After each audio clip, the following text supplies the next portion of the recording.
Every failed ERP project could have been predicted before it started. Not by psychics, not by pessimists, by running a simple exercise that almost nobody does, a pre-mortem. Here's what happens in most organizations. You plan for success.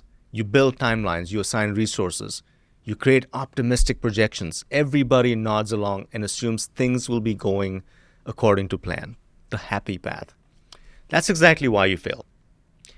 The agencies that succeed are the ones who plan for failure first. They identify what will go wrong before it goes wrong, and then they prevent it. Today, I'm going to show you how to predict your project's failure so you can stop it before it happens. Let's start with what a pre-mortem actually is, because most people have never heard of it. You're probably familiar with a post-mortem. After something fails, you gather the team and ask, what went wrong? What should we have done differently? It's a learning exercise, and it's useful, but it's too late to save that project. A pre-mortem flips this around. Before you start the project, you imagine it's 2 years from now and the project has completely failed, spectacularly. Over budget, behind schedule, users hate the system, vendors are pointing fingers, and leadership is asking how this happened. Then you work backwards. What went wrong?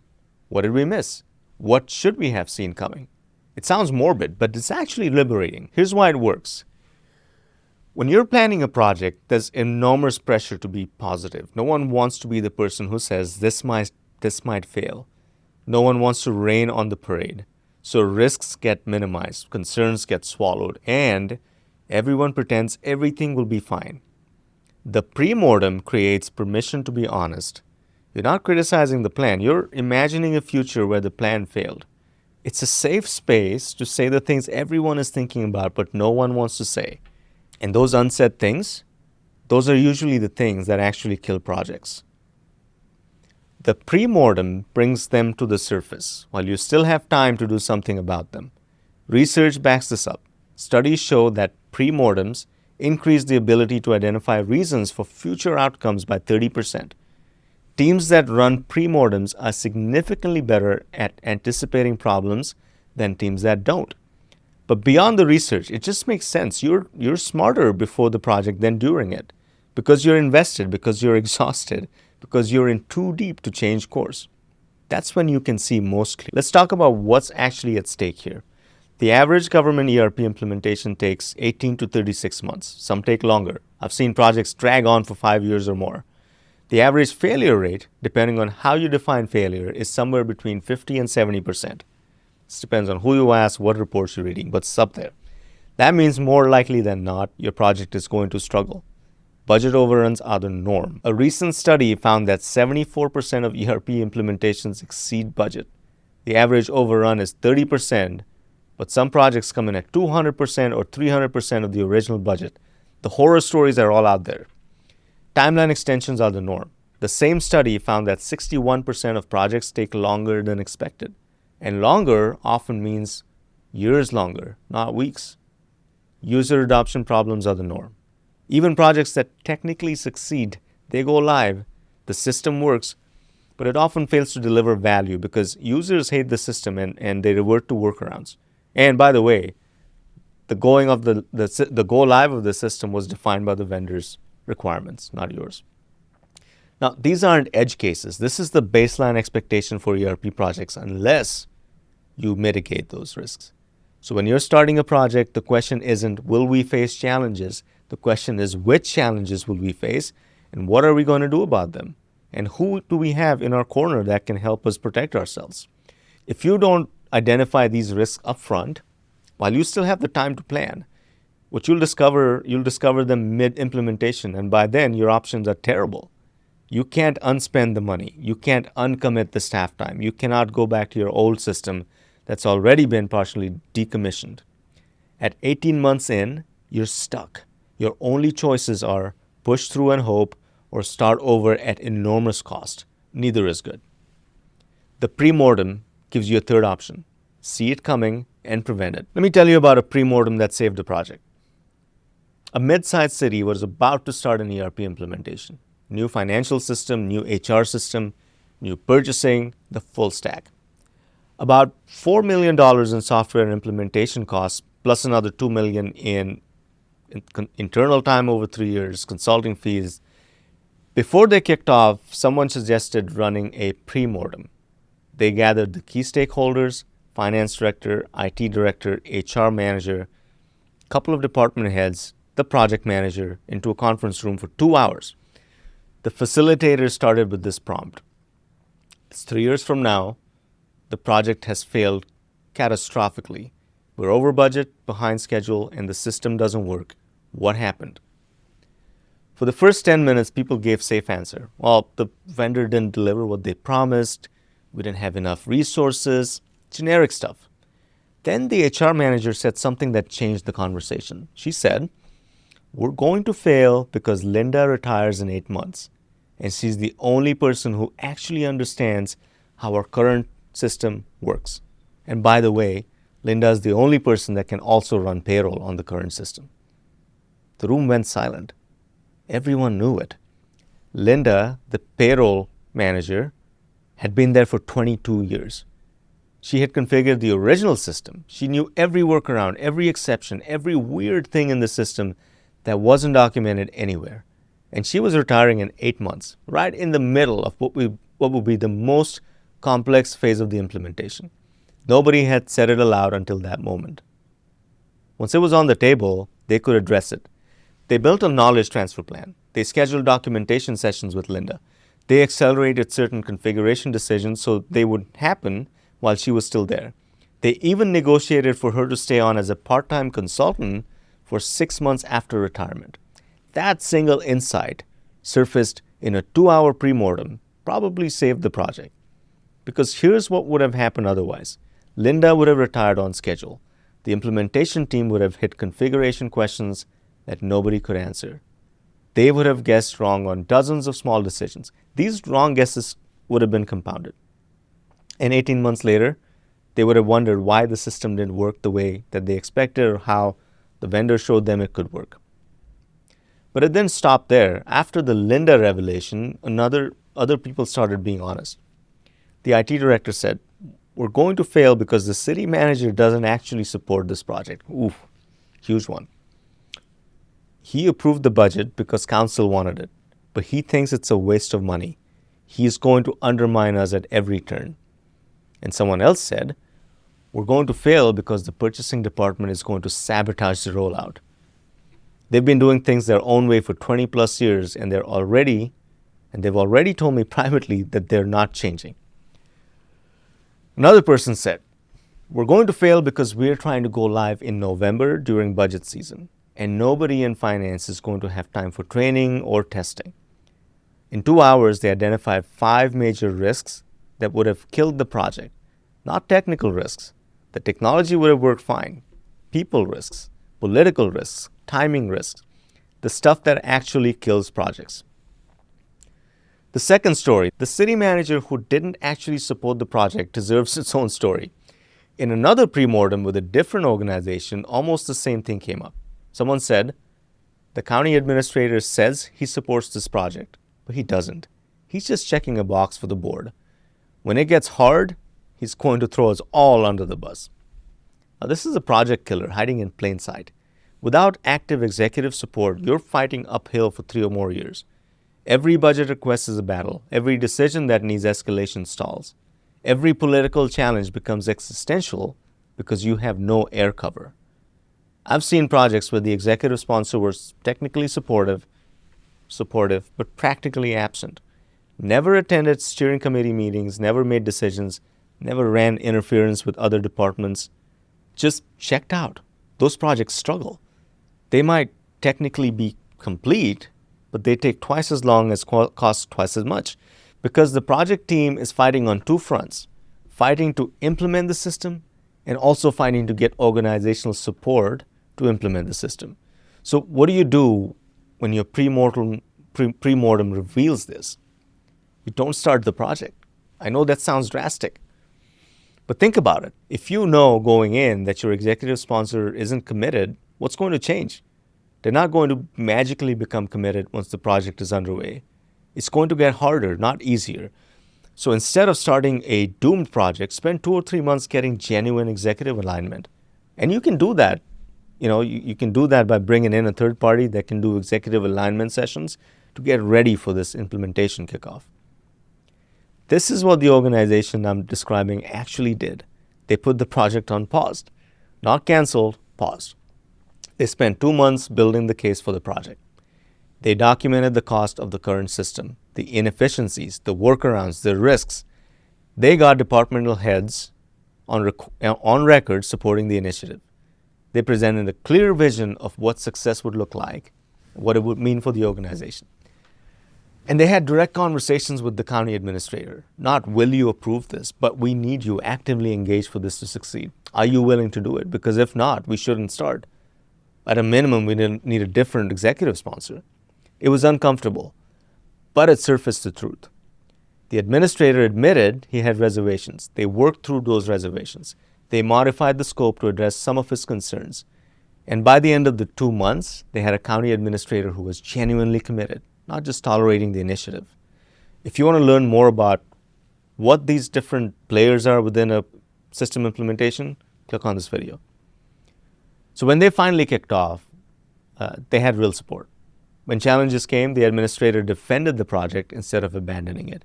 When resources were tight, he found budget. When political conflicts arose, and they will, he resolved them.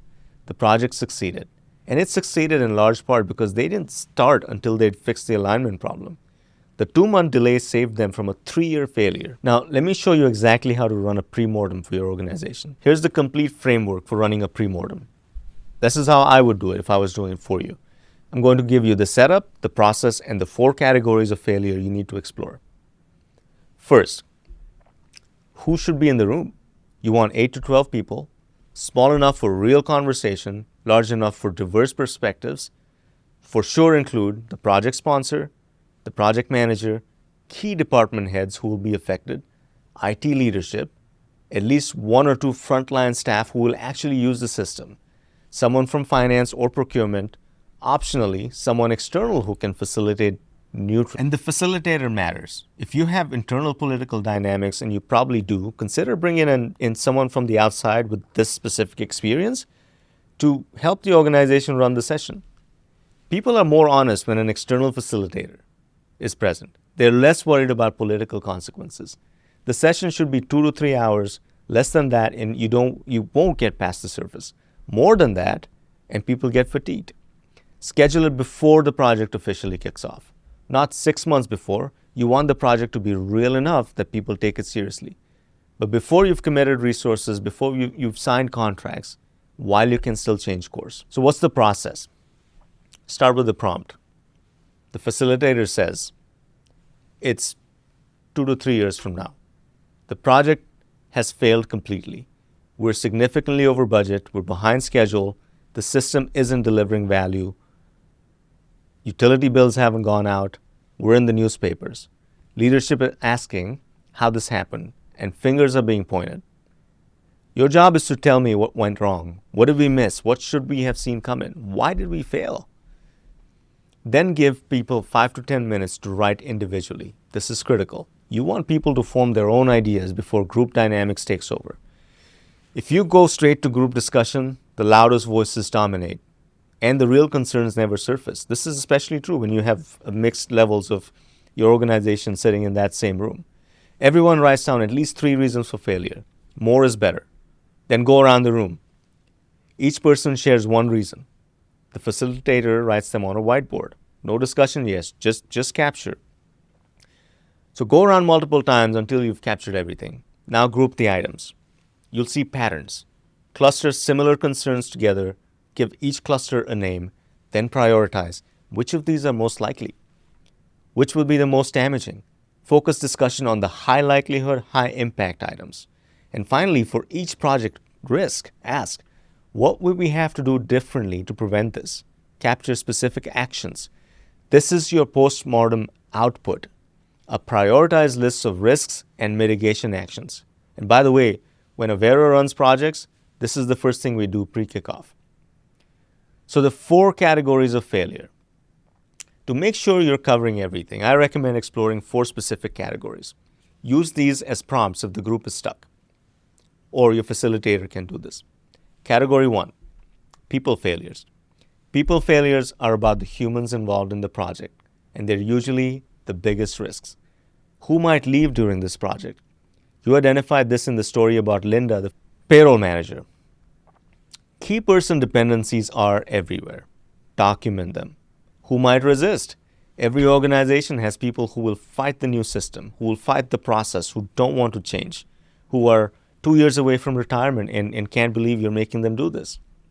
Sometimes they'll do it openly, sometimes quietly. Who are they? What's their influence? How will you address their concerns? Who is critical but overloaded? Often the people you need most for an implementation are also the people who are busiest in their day jobs. They'll be pulled in two directions. How will you protect their time? Who has informal power? Org charts don't tell the whole story. Who are the informal leaders whose support you really need? Who can kill the project without ever having official authority to do so? And I've seen this play out. I've seen it all. Write down every people risk. Then create mitigation plans for each one. Category 2, process failures. Process failures are about the gap between what you think you do and what you actually do. What processes do you not actually understand? Every organization has processes that evolved over time and nobody fully documents. They work, but nobody could explain exactly why.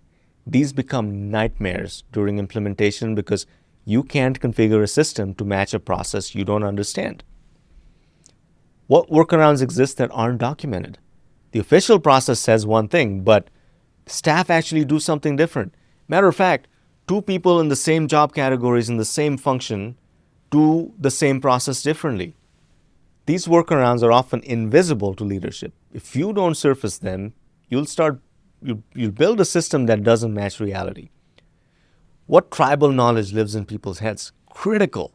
Because when you have a 20-plus-year-old system and you have workarounds and you have spreadsheets and documents supporting your processes, tribal knowledge becomes critical. Those people that have been in these critical roles for 20-plus years know a lot about that process. Tribal knowledge. What happens when these people leave or get sick or just aren't available during crucial configuration sessions?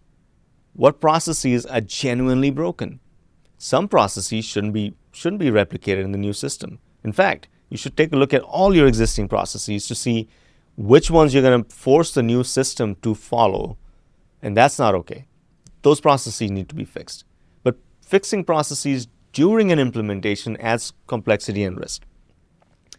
Where are the broken processes and when will you address them? Category 3, political failures. I touched on this earlier, but it deserves its own category. Who needs to support this for it to succeed? Not just the sponsor. Who else? Department heads, union leadership, council members, board members. Map your political stakeholders. Do they actually support it? Not they said yes in a meeting, or do they actually support it? Will they defend it when it gets hard? Do they understand the big picture, why you're doing this? Will they make decisions? Will they tell their staff to cooperate? What competing priorities might pull attention away? ERP implementations, they don't happen in a vacuum. There's a ton going on in your organization. What might steal resources, attention, or executive focus? A budget crisis? A leadership transition? Another major initiative? I was in a meeting once when a very insightful executive for the client said, "How do we protect the project from the organization?"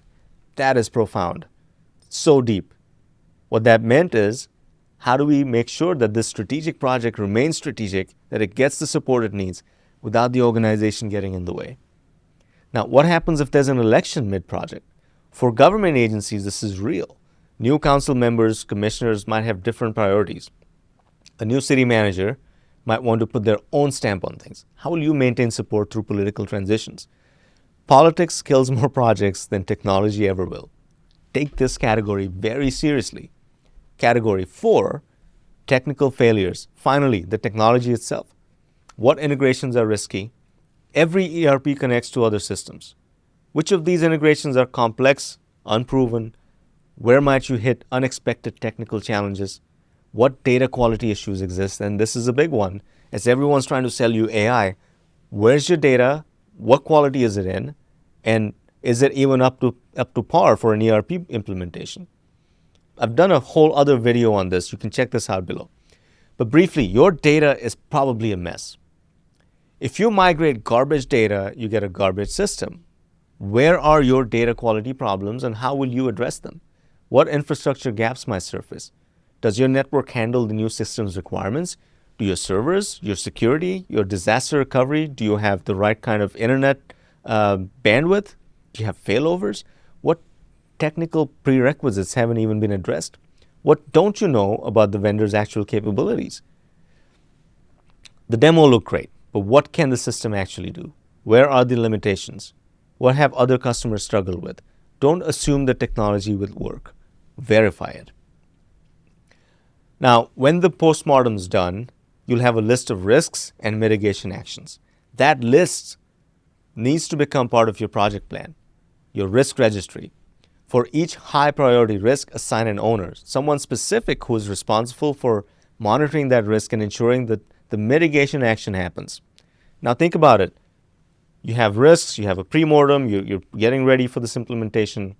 You need a project management office to do all of this, keep the risks in check, to make sure that you're making progress. You all have day jobs. You can't do this all. An ERP implementation is a day job in itself.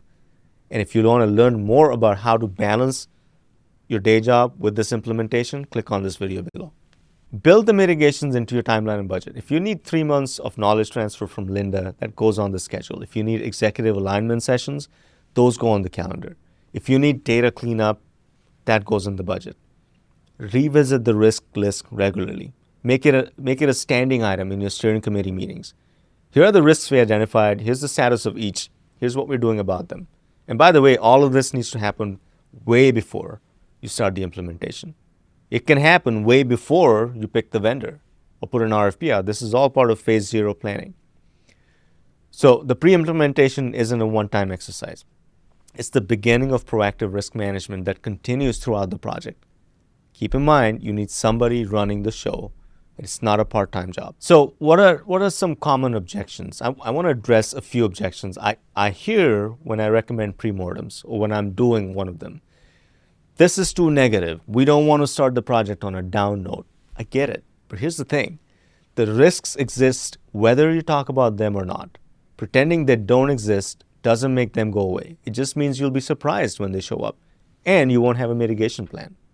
A pre-mortem isn't negative. It's realistic. And realistic planning is better than optimistic planning followed by painful surprises. We don't have time for this. We don't have the resources. We need to start the project. 2 to 3 hours. That's it. Compared to a 24-month project, that's nothing. And consider what you're trading off. A few hours of proactive planning versus months of reactive crisis management. The pre-mortem is the cheapest insurance you'll ever pay. The next one is that the people won't be honest. They'll just say what they think leadership wants to hear, especially when they're in a group meeting with the leadership. Now, this is a real concern, which is why facilitation matters. Use an external facilitator if you can. Create psychological safety by starting with anonymous written responses. Make it clear that this is a safe space for honest assessments. And if people still won't be honest, that itself is a red flag about your organizational culture as a whole. But that's useful information too. The next complaint I get is, what if we identify a risk we can't mitigate? Then you have a decision to make. Maybe you accept the risk and proceed anyway with eyes open. Maybe you modify the project scope to reduce the risk. Maybe you delay until circumstances change. But knowing about a risk you can't fully mitigate is still better than being blindsided by it later. You can prepare. You can set expectations with leadership. You can build contingency plans. Ignorance is not bliss. It's just delayed pain. Here's what I want you to do. If you're about to start a major project or you're in one and things feel shaky, run a pre-mortem. Doesn't matter if the project started. Run a pre-mortem because you haven't gone live yet. Block 2 to 3 hours on the calendar. Get the right people in the room. Hire a facilitator if you need to. We can help. Imagine the project has failed. Ask, what went wrong? Write it all down. Prioritize. Plan. Then execute the project with your eyes open. This simple exercise can save you millions of dollars and years of pain. It takes half a day. There's no good reason not to do it. If you've run a pre-mortem before, or if you've experienced a failure that pre-mortem could have predicted, Tell me about it in the comments. What risks did you identify? What did you miss? How would you do it differently? And if you run a pre-mortem after watching this video, come back and let me know what you found. I read every comment, so keep them coming. Thank you for watching. I know it is counterintuitive to plan for failure, but our instincts tell us to be optimistic, to focus on success, to believe in our plans. But the best project managers I know are informed pessimists. They hope for the best, they prepare for the worst. The pre-mortem is how you prepare for the worst while you still have time to prevent it. Don't forget to check out the video on tech project failures below. It's full of examples of what goes wrong, what could go wrong, and why. I'll see you in the next one.